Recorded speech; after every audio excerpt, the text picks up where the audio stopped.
का फैसला लेना है कि अगर आपको किस बात का फैसला लेना है? आप जेडीयू में रहेंगे सर कि देखिए, ये तय करने वाले कौन, मेरे अलावा कौन दूसरा तय कर सकता है? आप लोग थोड़े तय कीजिएगा। या आप पूछ रहे हैं कि फैसला लेंगे क्या? हम जेडीयू में हैं और हमारी चिंता का विषय है कि जेडीयू कमजोर हो रहा है। इसकी मजबूती के लिए हम लगातार प्रयास कर रहे हैं। नमस्कार, आप देख रहे हैं सिटी पोस्ट और मैं हूं अभिषेक मिश्रा। जेडीयू के संसदीय बोर्ड के अध्यक्ष उपेंद्र कुशवाहा को लेकर तमाम तरह की चर्चा, तमाम तरह के कयास लगाए जाते रहे हैं। पिछले 3-4 दिनों में बिहार की राजनीति का जो घटनाक्रम रहा है, उपेंद्र कुशवाहा को लेकर जो खबरें, जो बयान और जो तस्वीरें सामने आई हैं, वो इशारा करती रही हैं कि उपेंद्र कुशवाहा और जेडीयू का रिश्ता तकरीबन खत्म होने वाला है। पहली बार उपेंद्र कुशवाहा ने इस पूरे मामले को लेकर, पिछले 2-3 दिनों के घटनाक्रम को लेकर, बीजेपी नेताओं से मुलाकात को लेकर, नीतीश कुमार के बयान को लेकर अपनी चुप्पी तोड़ी है। उपेंद्र कुशवाहा आज दिल्ली से पटना पहुंचे हैं और पटना लैंडिंग के साथ ही उन्होंने बहुत सधे अंदाज में बिहार के मुख्यमंत्री नीतीश कुमार को भी समझाया है, सुनाया है, माफ कीजिएगा, और एक तरह से यह भी कहा है कि पार्टी अपने अपने हिसाब से फैसला लेती रही है, बीजेपी के साथ जाती रही है, आती रही है। और कुछ नेता मुझसे मिलने आ गए तो बड़ी बात हो गई, और तमाम तरह की बातें उपेंद्र कुशवाहा ने कही हैं। उपेंद्र कुशवाहा ने फिर दोहराया है कि हाल के दिनों में पार्टी कमजोर हुई है। उपेंद्र कुशवाहा ने यह भी कहा है कि जेडीयू के बड़े बड़े नेता तो बीजेपी के संपर्क में हैं, जो जितना बड़ा नेता है वो बीजेपी के उतने बड़े नेता के संपर्क में है। इस तरह का बयान दिया है उपेंद्र कुशवाहा ने। तो जाहिर तौर पर उपेंद्र कुशवाहा के अंदाज और मिजाज जो हैं, उससे ये समझ में आता है उपेंद्र कुशवाहा खेल की तरफ बढ़ रहे हैं। हालांकि अब भी वो यही कह रहे हैं कि हम पार्टी की मजबूती के लिए आगे काम करेंगे। पूरा बयान सुनिए क्या कहा है उपेंद्र कुशवाहा ने।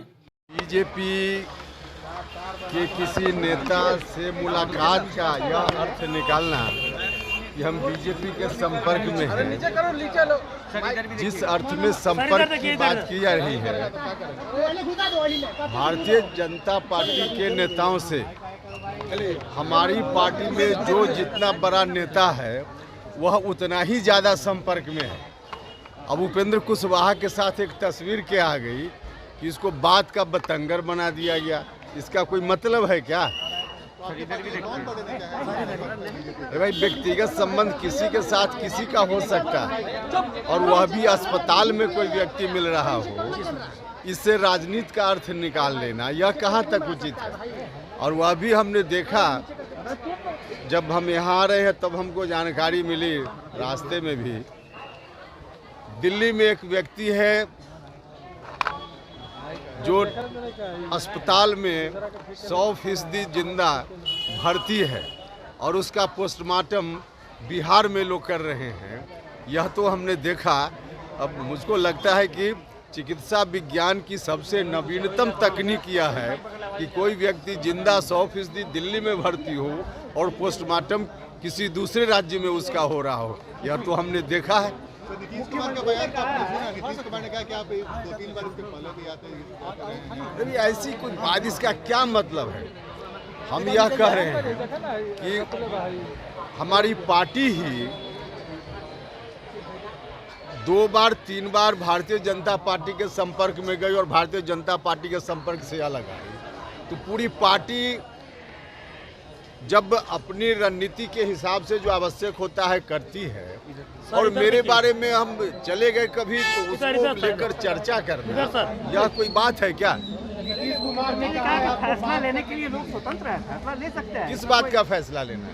कि अगर आपको किस बात का फैसला लेना? आप जेडीयू में रहेंगे सर कि जेडीयू से देखिए, ये तय करने वाले कौन, मेरे अलावा कौन दूसरा तय कर सकता है? आप लोग थोड़े तय कीजिएगा। या आप पूछ रहे हैं कि फैसला लेंगे क्या?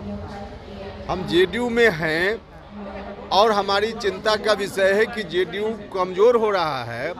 इसकी मजबूती के लिए हम लगातार प्रयास कर रहे हैं और लगातार यह प्रयास हमारा जारी रहेगा। कैसे कमजोर हो रहा है सर? कैसे आप मान रहे हैं कमजोर हो रहा है सर? बात करेंगे सर, कैसे कमजोर हो रहा है सर? कैसे आप कहेंगे? भैया, नीतीश जी से बात करने की जरूरत होगी तो उसमें माध्यम की जरूरत नहीं है उपेंद्र कुशवाहा को। अब जिस रूप में आप लोगों ने भी खबर प्रचारित की है, प्रसारित की है कि उपेंद्र कुशवाहा जी बात कर लेंगे मुख्यमंत्री जी से।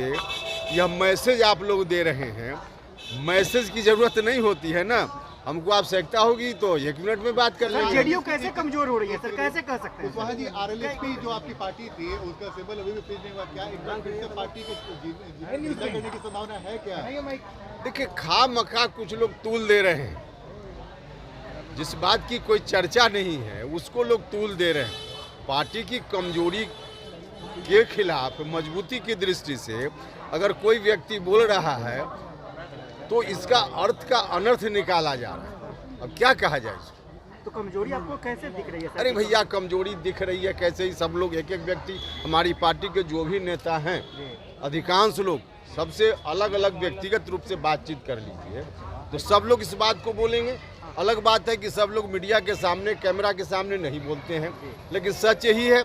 और अगर कहीं कोई कमजोरी है, हम आप बीमार हों तो बीमार है इस बात को स्वीकार करेंगे तभी तो डायग्नोसिस कराएंगे, ट्रीटमेंट कराएंगे। अगर इस बात को स्वीकार ही नहीं करेंगे तो डायग्नोसिस और ट्रीटमेंट क्या होगा? ट्रीटमेंट की संभावना दिखती है क्या? ट्रीटमेंट होगा? 100% होगा, 100% होगा। कुशवाहा जी की आगे की रणनीति क्या रहने 2 तारीख को कार्यक्रम। नहीं, आगे की रणनीति का क्या मतलब? आगे की रणनीति पार्टी की मजबूती के लिए काम करना, यही रणनीति है।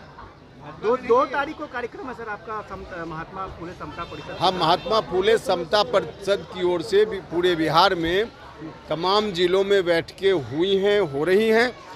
2 फरवरी को शहीद जगदेव बाबू की जयंती के अवसर पे हर जिला में कार्यक्रम करना है, तो इस दृष्टि से तैयारी हो रही है। और साथ ही साथ महात्मा फुले समता परिषद के संगठन को भी नीचे गांव-गांव तक फैलाने का काम करना है, मजबूत करने का काम है, जिसके लिए समता परिषद के सभी लोग लगे हुए हैं। ये एक सामाजिक संगठन है। सर जेडीयू बीजेपी तो कह रही है कि